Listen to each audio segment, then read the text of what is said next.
და ნიკა მელია ადევნებს თვალს, როგორც ჩვენ ვხედავთ, უკვე პარლამენტში გაერთიანებული კომიტეტების ხდომას, ნაციონალური მოძრაობის თავმჯდომარე პარტიის ოფისში იმყოფება და ახლა ჩვენ კიდევ ერთი ჩართვა გვექნება ოფისიდან, იქ არის ასევე თათია წოწონავა, ჩვენი კორესპონდენტი. თათია, გისმენთ რას აცხადებენ ლიდერები, ან ნიკა მელიას თუ გაესაუბრე, ან ახლა მოვისმენთ სავარაუდოდ უკვე ჩვენ მის შეფასებას დღეს მიმდინარე პროცესებზე. დიახ, ერთიან ნაციონალურ მოძრაობაში უკვე იწყებენ ლიდერები მოსვლას, ჩვენთან ერთად იმყოფება ნიკა მელია, მთავარი ოპოზიციური პარტიის თავმჯდომარეთ. ნიკასთან პირდაპირ გადავალთ კითხვით. ნიკა, თქვენი ადვოკატები დღეს არ შეუშვეს პარლამენტში, პირველ რიგში ამაზე რომ გითხრათ, თქვენ დაანონსეთ გუშინ მათი მისვლა პარლამენტში, თუმცა ისინი ამ დრომდე რჩებიან საკანონმდებლო ორგანოს. უნდა გითხრათ, ყველაფერი ზოგჯერ სურათი საკმარისია იმისათვის, რომ რეალობა კარგად დავინახოთ და მოვისმინოთ კიდევაც. კომენტარი რეალობით გესმის კიდეც არათუ ხედავ.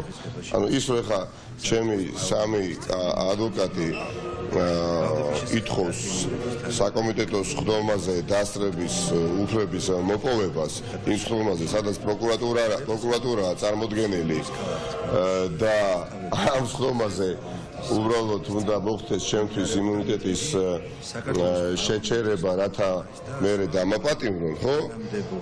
და არ უშვებენ, ნუ თავად განსაჯეთ, რატომ ხდება ეს. პირდაპირ ეთერში არ მოისმინოს საზოგადოებამ არგუმენტები, რომელიც არსებობს უამრავი ჩვენს ხარეს, ჩვენს მჭიდში და არც ერთი კონტრარგუმენტი არ არსებობს ხელისუფლების მხრიდან. ერთხელ და სამუდამოდ ყველა დარწმუნდებოდა, რომ არაფერი საერთო ამ საქმეს არ აქვს სამართალთან. არ უშვებენ საშუალებას, ხო?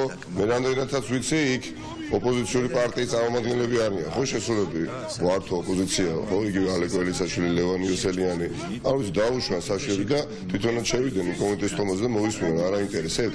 და სხვათა შორის იცით რა მინდა? გუშინ მოვისმინე ალეკო ელისაშვილი საუბრობდა, რომ მე როგორც მეგობარს ვურჩიო, რომ გირაო უნდა გადაიხადოს ნიკა მელიამ, მაგრამ დაჭაით არ უნდა დაიჭირო, იმიტომ რომ უსამართლოდ აღუძრესო საქმე, რომელ გადატრიალებას მელია აწარმოებდა. ნახეთ, თვითონაც კითხვაზე პასუხს რომ უსამართლოდ ვდევნიან. ალეკო ჩამოყალიბდი ჩემო კარგო რა, არა ვარ სახელმწიფო გადამტრიალებელი, ან არა ვარ, ეს ერთი. მეორე, შენ და შენი მეგობარი ლევან იოსელიანი ასევე და ძალიან ბევრი ის ადამიანი, ის პოლიტიკოსი, რომელიც მათ შორის მე, როგორც პოლიტიკურ ლიდერს, ვთხოვდით, რომ პარლამენტში შემოსულიყავი და ჩემი ამომრჩევლისთვის ზურგი შემექცია, ხო? და დაუშვა და შემოსულიყავი პარლამენტში. რა მოხდებოდა? ახლა იმსჯელებდნენ ჩემთვის უფლებამოსილების შეწყვეტის თაობაზე, იმუნიტეტის მოხსნის თაობაზე. არ ერთი თუ იმსჯელებდნენ თუ არა. იგივე ჩვენს პარტნიორ ქალბატონ დეგნას მიმართავ ამერიკის შეერთებული შტატების საქართველოში, რომელიც პირადად მთხოვდა, რომ შედი პარლამენტშიო, ხო შედით და იქ იბრძოლეთო. და დაუშვათ შემოსულიყავი, დაუშვათ აბსოლუტურად არ მიექცია ყურადღება 100,000-ობით ნაციონალური მოძრაობის ამომრჩევლისთვის და შემოსულიყავი. და მე ვთქვა ქალბატონო დეგნან, ქალბატონ კელი, მადლობა, დიახ, გავიზიარეთ თქვენი პოზიცია, მართალი ბრძანდებით, ალეკო მართალი ხარ, უნდა შევიდე ტყუის 525,000 მინიმუმ ამომრჩეველი, რომელიც მეუბნება რა შევხვიდე, მაგრამ თქვენ რახან ხართ მეგობრები, მე შემოვდივარ პარლამენტში და ვიქნებოდი პარლამენტში დღეს და აი აქ მინდა უბრალოდ აი საკვები მივიღოთ ფიქრისთვის. დღეს რომ მე ალეკო ელისაშვილის გვერდში ყოფილიყავი, იმსჯელებდნენ პროკურორები პარლამენტში ჩემთვის უფლებამოსილების შეწყვეტის თაობაზე, რა თქმა უნდა არა. და თუ იმსჯელებდნენ მაინც, ესე იგი სწორად მოქცეულ ვარ, ხო? თუ მაინც იმსჯელებდნენ, ესე იგი სწორად მოქცეულ ვარ. და თუ არ იმსჯელებდნენ, არაფერი ესე ნათლად არ ადასტურებს. იმას რაზეც საუბრობთ მთელი ოპოზიცია და მთელი საზოგადოება, რომ კანონის უზენაესობის ნიშანწყალიც არ არსებობს, როცა უნდა დამეპირებენ დაჭერას, როცა უნდა მეტყვია რომ არ დაგიჭერდა, უნდა ვიყოთ ყველობაში. აი ალეკო ელისაშვილს მეუბნები, შენს გვერდით რო ვიყო ეხა და შემსულიყავი და დამეკიდებია მაპატიეთ, აი ამ შეფეხება დამოკიდებულებით მიმეღო გადაწყვეტილება და ფეხებზე დამეკიდებია, როგორც შენ დაიკიდე. და შეხვედი. რას იზამდი ან რას იტყოდ, გადამეფარებოდი, თუ რას გააკეთებდი? ყველაფერს ვითმენდი, მაქსიმალურად ვცდილობდი რომ ამ ადამიანისთვის ეხლა არ მიმიყენებია შეურაცხყოფა და არც ახლა ვაყენებ და ამას ყოლა თავისი მიზეზი, იმიტომ რომ ისი უბრალოდ რაღაცა ოჯახი წევრი ჩემი ბავშვობის მეგობარია და წემ მე ასეთ მოცემულობას პატივს მაქსიმალურად სანამ ადამიანი უბრალოდ ყველა ძარს არ გაიწვეთს და დღეს ზის პარლამენტში და მეუბნება რომ გირა უნდა გადავიხადო და ამავე დროს ორი კვირის წინ მეუბნება პარლამენტში და შემოსულიყავიო ან ენას კვილი დააჭირი ალეკო ენას კვილი დააჭირი და აღიარე რომ ხარ მარიონეტი ქართული ოცნების ხელში და მორჩა და გათავდა და ხარ მარიონეტი და ყველაფერს უნდა დაერქვას თავისი სახელი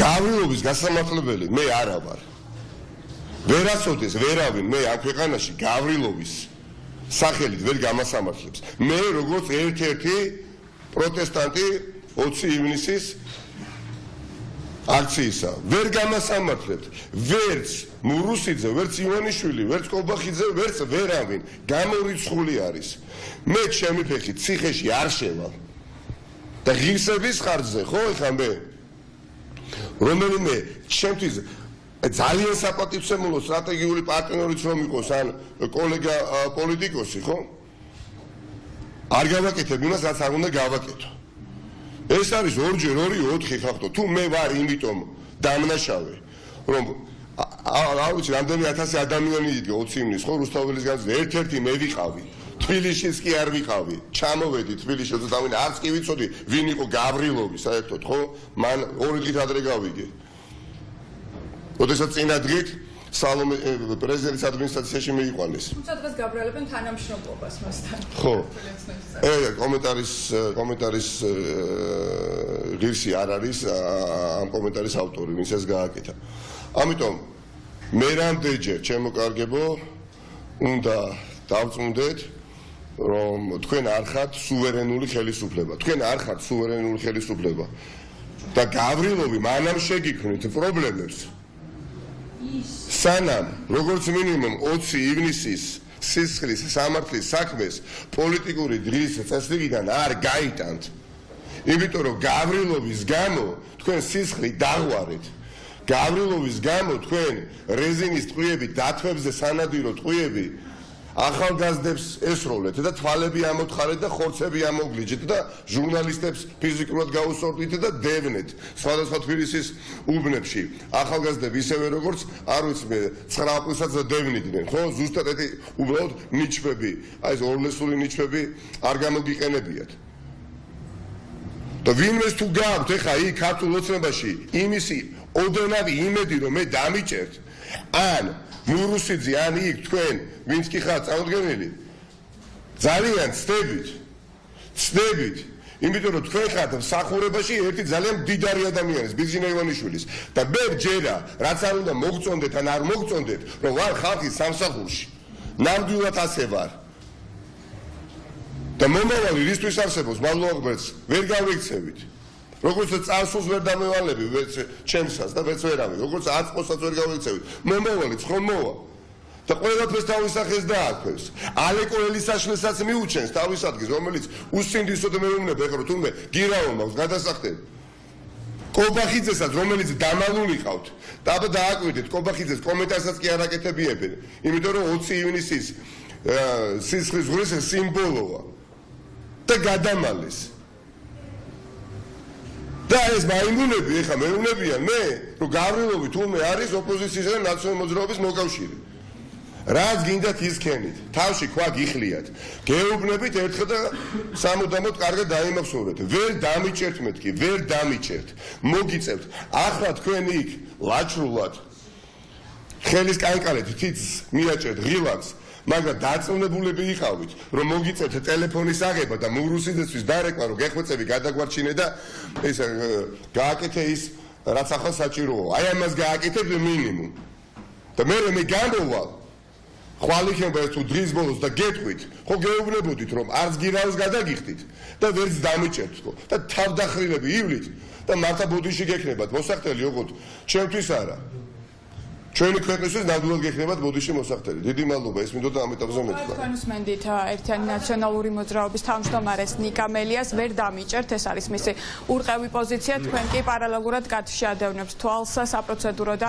იურიდიულ საკითხთა კომიტეტის გაერთიანებულ ხდომას, სადაც ამირან გულუაშვილი ნიკა მელიას საქმეზე პროკურორი არის დეპუტატების წინაშე გამოდის სიტყვით და ცდილობს დაარწმუნოს იმაში, რომ ნიკა მელია არის დასაჭერი. ვნახოთ, როგორ განვითარდება პროცესები. მთავარი არის ის, რომ და მნიშვნელოვანი ამ საქმეში ბუნებრივია არის ის, რომ ფასილიტატორი ელჩები, რომლებიც მუდმივად მოუწოდებენ ოპოზიციას, რომ შევიდნენ პარლამენტში, ჩვენ ახლა ბოლო დღეების განმავლობაში ყოველ შემთხვევაში ნამდვილად არ მოგვისმენია მათგან რაიმე პოზიცია, როდესაც პირდაპირ ხდება მთავარი ოპოზიციური პარტიის თავმჯდომარის სისხლის სამართლებრივი დევნა, იმედია მათგან რაიმე პოზიციას მოვისმენთ, რაც შეეხება ნიკა მელიას, მისი პოზიცია არის ურყევი და ამბობს, რომ მას ვერ დაიჭერენ.